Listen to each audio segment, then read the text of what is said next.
जय हिंद सभी को। आइए समझते हैं भारत की जनगणना के बारे में। ठीक ना। कॉन्सिस ऑफ इंडिया, भारत की जनगणना।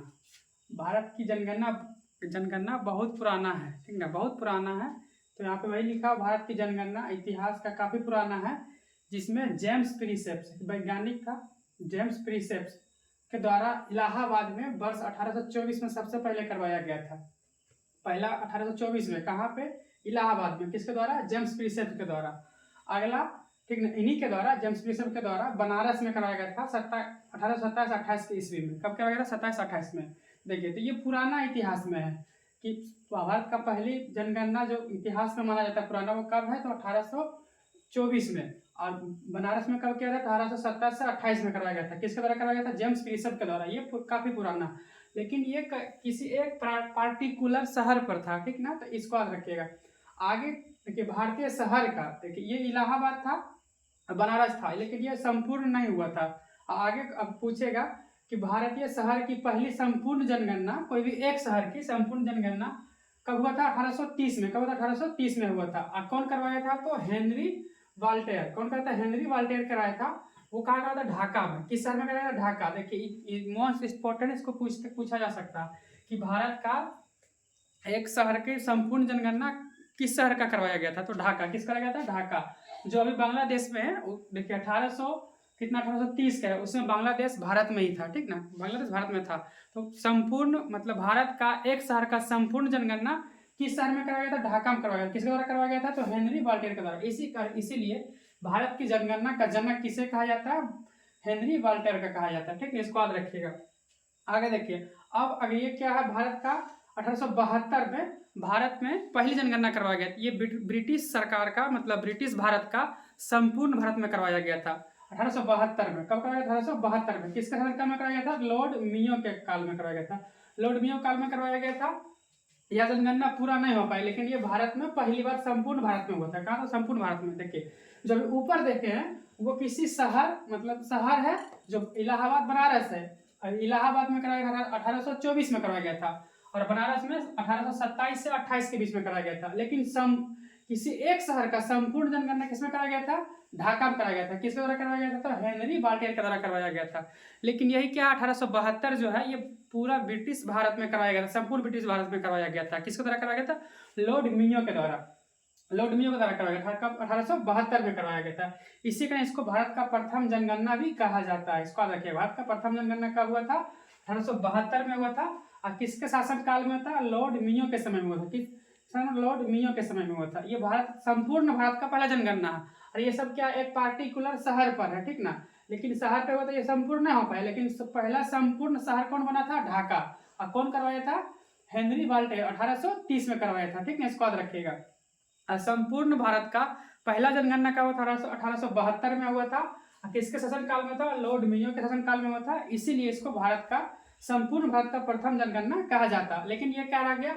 यह पूर्ण नहीं हो पाया। क्या हो गया? यह पूर्ण नहीं हो पाया, अनियमित हो गया और अव्यवस्थित हो गया। उसके बाद 1881 में लॉर्ड रिपन के समय में, 1881 में लॉर्ड रिपन के समय में, किसके में? लॉर्ड रिपन के समय में इस जनगणना को, भारत का जनगणना जब लॉर्ड रिपन जनगणना करवा रहे थे, उसमें भारत का जनगणना आयुक्त को नियुक्त किया गया था। वो कौन था? डब्ल्यू.सी. प्लेडेन था। कौन था? डब्ल्यू.सी. प्लेडेन था। इस पर रखिएगा, डब्ल्यू.सी. प्लेडेन। 1881 जो भारत का विधिवत या इसको या सरकारी जनगणना कहते हैं। ये संपूर्ण भारत में कराया गया था। ये संपूर्ण भारत में कराया गया था 1881 में। इसलिए इसको संपूर्ण भारत का विधिवत या सरकारी जनगणना किसे कहते हैं? 1881 वाला कहते हैं। लेकिन भारत का प्रथम जनगणना किसे कहते हैं? तो 1872 को कहते हैं। इसको याद रखिएगा, संपूर्ण भारत का प्रथम जनगणना कौन हो जाएगा? 1872। लेकिन यही पूछेगा संपूर्ण भारत का विधिवत, या तो पूछेगा विधिवत या तो नियमित, तो कौन सा हो जाएगा? 1881। इसीलिए इसको क्या कहते हैं? सरकारी जनगणना भी कहते हैं। भारत का सरकारी जनगणना सर्वप्रथम कब हुआ था? तो 1881 हुआ। इसको याद रख लीजिएगा। ठीक ना। अब देखिए आगे क्या है कि जब 1900 आप माफ कीजिएगा 1872 में स्टार्ट हुआ, फिर 1881 में हुआ। 1881 के बाद क्या हुआ कि हर 10 साल में जनगणना होते गया, निरूपित रूप से जनगणना होते गया। 1881 में हो जाएगा, फिर 1891 में, ऐसे करके जब आगे जनगणना बढ़ते गया, तो 1911 और 1921 में ये 5वीं जनगणना में, इस दशक में एकमात्र ऐसा दशक था जिसमें जनसंख्या जनसंख्या का क्या होगा, जनसंख्या वृद्धि दर की गिरावट हुआ, क्या होगा, गिरावट हो गया। मतलब जहाँ पे वृद्धि होना चाहिए यहाँ पे क्या ऋणात्मक हो गया। जहाँ पे धनात्मक होता है, मामूली देखा जाता है अमूमन कि किसी भी दशकीय वर्ष में जनसंख्या वृद्धि होता है, क्या होता है, वृद्धि होता है। तो लेकिन 2011 1911 से 1921 के दशक में क्या हुआ कि जनसंख्या क्या हुआ, गिरावट हो गया। क्या हो गया, गिरावट। देखिए आज से अभी मतलब 1911 से 1921 के बीच बीच इससे पहले 1821 हो गया, 1891 हो गया, इससे पहले ना तो जनसंख्या कभी घटा है ना फिर इसके 1921 के बाद आज तक ना घटी है, ठीक ना। इसी कारण इसको, ठीक ना, 1911 1921 के बीच में क्या जनसंख्या का गिरावट हो गया। इसका कारण था, ठीक ना, इसका कारण क्या था कि उस समय, ठीक ना, जैसे 1911 से 1921 के बीच का था, 1918 के समय में भारत में, संपूर्ण भारत में प्लेग फैल गया था, प्लेग महामारी आ गया था। जैसे आप 2020 में कोरोना आया था, उसी समय वहां पर प्लेग था, क्या था, प्लेग महामारी था, ठीक ना। उसके बाद अकाल पड़ गया था, मतलब सूखा पड़ गया था, और उसी के समय विश्व युद्ध हो गया था। इसके समय इतना मतलब इस कारण से क्या जनसंख्या वृद्धि क्या होगा, कमी हो गया था। लगभग 12 मिलियन लोग का जान गया था। कितना मिलियन, 12 मिलियन। 12 मिलियन का मतलब होता है 1.2 करोड़ लोग। कितना, 1.2 करोड़ लोग का जान चल गया था। इसमें इसका जनसंख्या वृद्धि क्या हो गया, गिरावट आ गया। क्या हो गया, गिरावट आ गया। इसी का 2021 की जनगणना, मतलब माफ कीजिएगा 1921 की जनगणना को द ग्रेट डिवाइडेड या महान विभाजक वर्ष भी कहा जाता है। वर्ष कहा जाता है तो जाना जाता है। क्यों जानते हैं, क्योंकि 1921 की जनगणना से पहले ना तो जनसंख्या वृद्धि का गिरावट हुआ और ना ही इसके बाद गिरावट हुआ। एकमात्र एक ऐसा दशक है जो इसमें जनसंख्या क्या हुआ, गिरावट हो गया। गिरावट का कारण बता दिए कि क्या है, उस समय प्लेग फैल गया था, सूखा आ गया था और विश्व युद्ध, भयानक विश्व युद्ध हो गया था, प्रथम विश्व युद्ध। उस समय क्या 12 मिलियन लोगों का जान चल गया था। इसलिए इसको क्या कहते हैं, 2021 के जनगणना, माफ कीजिएगा 1921 की जनगणना को क्या कहते हैं, द ग्रेट डिवाइडेड या तो महान विभाजक वर्ष। क्या कहते हैं, महान विभाजक वर्ष कहा जाता है। इसको याद रखिएगा, क्वेश्चन डायरेक्ट पूछा जाता है कि भारत की जनगणना किस जनगणना को महान विभाजक वर्ष कहा जाता है। तो 1921 क्या हो जाएगा, 1921 हो जाएगा। इसको याद रखिएगा। आगे देखते हैं, अगला हमारा है स्वतंत्र भारत की पहली जनगणना कब हुआ था, 1951। कब हुआ था, 1951 में हुआ था, ठीक ना। स्वतंत्र भारत का पहली जनगणना कब हुआ था, 1951 में हुआ था। देखिए 1951 में क्या था, उस समय 14 सवाल पूछा गया। 14 सवाल क्या होता है, जैसे आपका घर है, मकान है, ये सब हाँ ना में जवाब दिया जाता है, उसी को बोलते हैं सवाल था। कितना सवाल था उस समय, 14 सवाल पूछा गया था। और उस समय जब स्वतंत्र भारत का पहली जनगणना हुआ था 1951 ईस्वी में, इसका जनगणना आयुक्त कौन था, R.A. गोपाला स्वामी। कौन था, R.A. गोपाला स्वामी। इसको याद रखिएगा, कौन है, R.A. गोपाला स्वामी। कब का, 1951 का। कब का, 1951 का। कौन है, R.A. गोपाला स्वामी। इसको याद रखिएगा, ठीक, R.A. गोपाला स्वामी। आगे देखिए, अगला क्या हमारा है, 1971। क्या, 1971 स्वतंत्र भारत की तीसरी जनगणना था। कौन सा था, तीसरी जनगणना था। इस जनगणना के दौरान भारत का जनसंख्या वृद्धि काफी हो गया, मतलब सर्वाधिक हो गया था, बहुत ज्यादा बढ़ गया था। कब कितना बढ़ गया था, 24.80% बढ़ गया था। इसी कारण इसको बोलता है जनसंख्या विस्फोट वर्ष। क्या कहते हैं, जनसंख्या विस्फोट वर्ष कहा जाता है। तो क्वेश्चन ऐसे पूछेगा कि भारत का जनसंख्या विस्फोट वर्ष किस जनगणना है, तो किस वर्ष को कहा जाता है। तो 1971 की जनगणना। कौन सा, 1971 या तो 1971 भी बोल सकते हैं कि भारत का विस्फोट वर्ष किस जनसंख्या विस्फोट वर्ष किसे कहा जाता है। तो 1971 का जाएगा, 1971। इसमें काफी जनसंख्या वृद्धि होगा, कितना होगा, 24.80% वृद्धि हो गया था, ठीक है। इसको याद रखिएगा, ठीक। इसको देखिए, पहला क्या था, स्वतंत्र भारत का जनगणना कब हुआ था, 1951। कब हुआ था, 1951। और 1971 को क्या कहते हैं, जनसंख्या विस्फोट वर्ष। क्या कहते हैं, जनसंख्या विस्फोट वर्ष। और 1921 में जो 1921 था, 1921 की जनगणना किसको क्या कहते हैं, महान विभाजक वर्ष। क्या कहते हैं, महान विभाजक वर्ष कहते हैं। क्यों कहते हैं, क्योंकि इसमें जनसंख्या वृद्धि का क्या गिरावट हुआ था। कितना हुआ था, 0.31%। कितना, 0.31% हुआ था। 0.31% मतलब 12 मिलियन लोगों का जान चल गया था, ठीक है। इसको याद रखिएगा।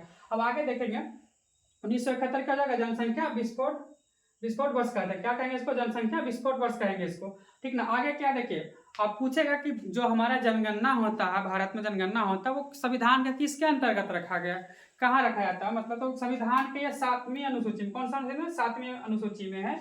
और अनुच्छेद कौन सा है, 246। कौन सा, देखो संविधान की 7वीं अनुसूची में रखा गया इसको। अनुच्छेद कौन सा है, 246। और यह इसके अंतर्गत कौन सा सूची का विषय है, तो संघ सूची का विषय है। संघ सूची मतलब केंद्र सरकार का विषय है, ठीक ना। तो मतलब जनगणना कौन करवाता है, केंद्र सरकार करवाता है। तो ये भारतीय संविधान के 7वें अनुसूची में अनुच्छेद 246 के अंतर्गत संघ सूची का विषय है। कौन सा सूची का? संघ सूची का विषय। इसको याद रखिएगा, संघ सूची का विषय। जनगणना किसके अंतर्गत आएगा? संघ सूची के अंतर्गत आएगा। ठीक ना। आगे देखिए, जो जनगणना होता है किसके अधीन काम करता है? तो जनगणना किसके अधीन काम करता है? तो केंद्र का ही गृह मंत्रालय के अधीन काम करता है। कौन सा मंत्रालय का काम करेगा? गृह मंत्रालय। ठीक ना। कौन सा? गृह मंत्रालय। रखिएगा, पूछेगा किस अनुसूची में आता है? तो 7वां अनुसूची में। और अनुच्छेद कौन सा है? तो 246। कौन सा? 246। और कौन सा विषय है? तो संघ सूची का विषय है। और इस किसका अधीन काम करता है? तो गृह मंत्रालय के अधीन काम करता है। इसको याद रखिएगा। आगे देखते हैं कुछ कुछ विश्व का जानकारी है। ठीक ना, कि आधुनिक विश्व का सर्वप्रथम व्यवस्थित जनगणना किस देश में हुआ था? तो स्वीडन में। कहाँ हुआ था? स्वीडन में हुआ था। कहाँ हुआ था? स्वीडन में हुआ था। 1900 माफ कीजिएगा 1749 ईस्वी में। 1749 में। देखिए क्या होता है, कहीं कहीं ये भी देता है कि आधुनिक विश्व का सर्वप्रथम व्यवस्थित जनगणना इंग्लैंड में 1801 में हुआ था, लेकिन किसी में देता, कहीं कहीं सोर्स में मिलता 1801 ईस्वी में इंग्लैंड में, लेकिन अधिकतर देता है स्वीडन में। कहाँ देगा? स्वीडन। तो आप स्वीडन याद रखिएगा, 1749 ईस्वी में हुआ था। ठीक ना। उसके बाद अगला क्वेश्चन अगला है कि दशकीय जनगणना की शुरुआत कहाँ हुआ? दशकीय का मतलब होता है 10 साल में होने वाली जनगणना को क्या बोलेंगे? दशकीय जनगणना बोलते हैं। तो 10 साल में 10 साल दशकीय जनगणना की शुरुआत कहाँ हुआ? सर्वप्रथम हुआ था अमेरिका में। कहाँ हुआ था? अमेरिका में हुआ था। इसको याद रखिएगा, अमेरिका में हुआ था। कब से हुआ था? तो 1790 ईस्वी से। कब से हुआ? 1790 ईस्वी से हुआ था। ठीक है, इसको याद रखिएगा। देखिए, आधुनिक विश्व का सर्वप्रथम व्यवस्थित जनगणना कहाँ? स्वीडन में।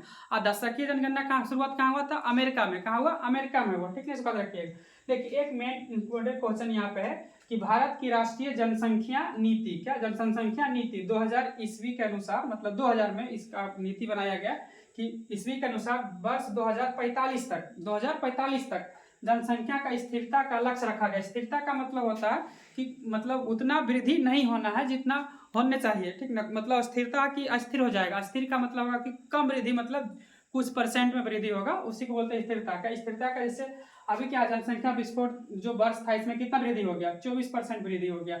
तो स्थिरता लाने का एक लक्ष्य लिया गया। देखिए अब स्थिरता आता कि नहीं आता। देखिए ये क्या था, जनसंख्या का कुछ इंपॉर्टेंट क्वेश्चन था ये हमारा। ठीक ना, कि जनसंख्या का भारत में शुरुआत कहाँ से हुआ? तो शुरुआत, इसका इतिहास था काफी पुराना है, जो जेम्स प्रिस्प के समय में इलाहाबाद में करवाया गया था, 1924 में करवाया गया था। देखिए ये मेरा क्या है, मतलब एक समरी टाइप कह सकते हैं इसको। देखिए फिर से रिविजन करवा देते हैं, कर लीजिए कि भारत का बहुत पुराना इतिहास है, पुराना काफी इतिहास है, जो जेम्स प्रिस्प के समय में इलाहाबाद में वर्ष 1824 में करवाया गया था। और उसी के समय बनारस में भी 1827-28 ईस्वी में जनगणना करवाई गई थी। देखिए उसके बाद किसी भी एक संपूर्ण शहर का, भारत का एक संपूर्ण शहर का जनगणना कब किया गया था? 1830 में किया गया था। 1830 में किया गया था। किसके समय में किया गया था? हेनरी बाल्टियर के समय में किया था। और किस शहर का किया गया था? बांग्लादेश, मत माफ कीजिएगा, ढाका। अभी ढाका कहाँ? बांग्लादेश में। उस समय ढाका भारत में ही था। ठीक ना, याद रखिएगा। आगे क्या है कि स्वतंत्र भारत, माफ कीजिए, भारत का प्रथम जनगणना कब हुआ था? 1872 में हुआ था। और किसके शासनकाल में? तो लॉर्ड मेयो के समय में हुआ था। ठीक है, इसको भारत का प्रथम जनगणना कहा जाता है। लेकिन 1881 ईस्वी में क्या होता है? रिपन के समय में ये विधिवत और सरकारी जनगणना भी कहते हैं इसको, क्योंकि यह संपूर्ण भारत में किया गया था। कहाँ के? संपूर्ण भारत में किया गया था, इसी कारण बोलते हैं इसको सरकारी जनगणना या तो विधिवत। उस समय भारत का जनगणना आयुक्त कौन था हमारा? WC प्लेडेन था। कब? 1881 में। 1881 में जनगणना आयुक्त कौन था? WC प्लेडेन था। इसको भारत का पहली विधिवत जनगणना या तो सरकारी जनगणना कहते हैं। अब देखिए 1881 के बाद मतलब भारत में ही हर 10 साल में जनगणना होने लगा था। ठीक ना, इसको देखिए 1911 से 1921 जो 5वीं जनगणना, कौन सी जनगणना है? जब से मतलब शुरुआत हुआ था 1872 से, तो 1911 और 1921 ये 5वीं जनगणना है। इसके दौरान क्या हुआ? एकमात्र एक ऐसा दशक है जिसमें जनसंख्या क्या होगा? गिरावट होगा। कितना गिरावट हुआ? 0.31% का गिरावट हुआ। इसमें अब गिरावट होने के कारण क्या क्या है? तो प्लेग का महामारी हो गया था, सूखा आ गया, विश्व हो गया था, और इसमें लगभग 12 मिलियन लोगों को जान गया था। इसको याद रखिएगा। उसका क्या है अगला, मतलब ये इसको इसीलिए इसको क्या कहते हैं? महान विभाजक वर्ष। क्या कहते हैं? महान विभाजक वर्ष, या तो द ग्रेट डिवाइडेड। क्या बोलते हैं? The great divided. इसको याद रखिएगा। स्वतंत्र भारत का जनगणना कब हुआ था? 1951। कब हुआ था? 1951 में हुआ था। इसमें कितना सवाल पूछा गया था? 14 सवाल पूछा गया था। इसका जनगणना आयुक्त कौन था? तो R.A. गोपालास्वामी। कौन था? R.A. गोपालास्वामी। अगला 1971 को क्या कहते हैं? जनसंख्या विस्फोट वर्ष। क्या कहते हैं? जनसंख्या विस्फोट वर्ष कहते हैं। भारत के संविधान में जनगणना को किस अनुसूची में रखा गया? तो 7वें अनुसूची में रखा गया। किस अनुच्छेद के अंतर्गत आता? तो अनुच्छेद 246 के अंतर्गत आता है। ये कौन सा सूची का विषय? संघ सूची का विषय। इसका देखेगा जनगणना किसका अधीन काम करता? तो केंद्र गृह मंत्रालय के अंतर्गत काम करता। गृह मंत्रालय, केंद्र का गृह मंत्रालय के अंतर्गत काम करता। आधुनिक विश्व का सर्वप्रथम व्यवस्थित जनगणना कहाँ हुआ? स्वीडन में हुआ। कब हुआ था? 1749 में हुआ था। दशकीय जनगणना का शुरुआत कहाँ हुआ था? अमेरिका हुआ। कब हुआ था? 1790 में हुआ था। और स्थिरता का लक्ष्य कब तक रखा गया? तो 1945 तक रखा गया। इसको याद रखिएगा, ठीक ना। तो रिवीजन कर लिए, ये क्या जनगणना का बेसिक जानकारी था। अब हम अगले पार्ट में देखेंगे हम लोग भारत का 2011 की जनगणना, क्योंकि अभी लेटेस्ट जनगणना कौन सा है? भारत का 2011 की जनगणना है। ऐसे देखिए, प्रत्येक 10 साल में जनगणना होना था, जो 2011 से 2021 में होना था। लेकिन अभी 21 का डाटा आया ही नहीं है, 21 का जनगणना हुआ ही नहीं, क्योंकि 2020-21 में कोरोना आ गया था भारत में। अब वो रुक गया जनगणना, अभी तक जनगणना हुआ नहीं। अगर अभी डाटा प्रकाशित होगा तो उसका पढ़ेंगे। लेकिन अभी जो हमारा लेटेस्ट जनगणना है वो कौन सा है? 2011 की जनगणना। तो आगे हम लोग देखेंगे 2011 की जनगणना, और उसमें देखेंगे कौन कौन कहाँ पे कितना के मतलब जनसंख्या घनत्व है, कहाँ पे साक्षरता दर कितना है, लिंगानुपात कितना है, बाल लिंगानुपात कितना, ये सब अगला पार्ट में देखेंगे, ठीक ना। तब तक यहीं तक, जय हिंद।